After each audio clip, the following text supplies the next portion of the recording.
hardest genres on the console to sort of crack has been strategy games. People were making games that both ran on the PC and ran on a console. They weren't taking advantage of the controller, they weren't taking advantage of the screen, the television. All right, we're going to rework this, and we're not going to build a game that can work on both, and we're not going to do that. We're building a game for the console, and we said, let's start from the beginning. We took it up to Microsoft and talked with them, and really I think came to the mutual conclusion that the right thing for this game was to marry our gameplay with a universe that people understood already. When we were told that Halo was available, we had to learn a lot more about the Halo universe. Who doesn't want to work with the Halo franchise?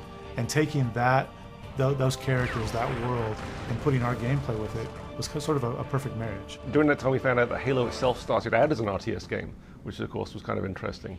I want to feel in every game like I can invest myself in that world somehow. We realized very early on that the one thing we had to get right was the controls. One of the biggest concerns I know that's out there on the internet is, well, how can a strategy game exist without a mouse and a keyboard? We're going to have to figure out a way to get the same gameplay on a console controller. And I think we've done that in Halo Wars. One common thread is each time we went back and sort of rethought about controls, they got simpler. What are the basic fundamentals that are fun about RTS? How do we have to control them? How do we use our controller to control them? I wanted one button to do one thing.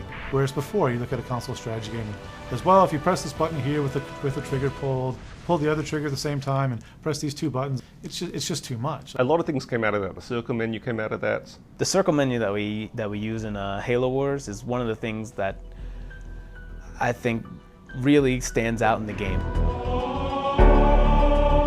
It uses what we call the rule of 8. If you click on a building, you see the circle menu pop up, and there's 8 choices there that you can pick from. And being, the 12 o'clock versus the 3 o'clock, and sort of in between the 1 and 2, and all the way around. It was really simple to press A, push the left stick, and press A again. You could do things just as fast as you could on a PC. After you start to play, you'll realize that your thumbs just do the right thing.